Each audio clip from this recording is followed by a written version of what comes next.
Ginisa muna natin guys ang gulay. Gagawin natin siyang lumpia.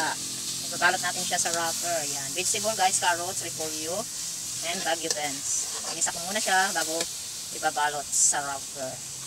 At ito nga pala guys ang wrapper. 1, 2, 3, 4, 5, 6, 7, 8, 9, 10. 10 pieces to guys. Hindi ko alam kung mapagkasya natin siya dito kasi kaunti lang naman to. Dalawang balot lang to ng chop suey na binili natin sa store. So ayan guys, roll ko po yan.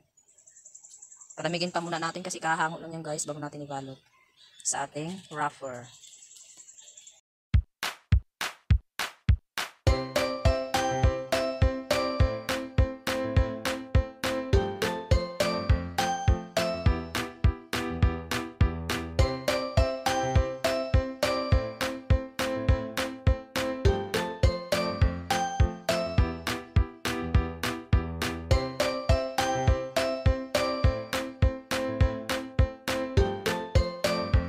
Hinaon na natin siya guys. Patuluan natin siya sa kanyang mantika.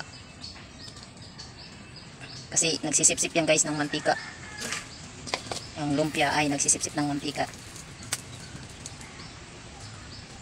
Diba? Ang dami na nalaglag pa niya. Kaya pag nagluto kayo nito guys, dapat may ano pang sana slide nyo siya para malaglag yung mantika. Kasi ang mantika niya nasa loob ng gulay. Nasa loob siya ng wrapper. So ito na guys, 5 piraso ng ating naluto. Ayan na guys, luto na siyang lahat. 10 pieces yan oh. O diba, sasawa natin ay suka lang. Hanap pa tayong sili. Thank you for watching.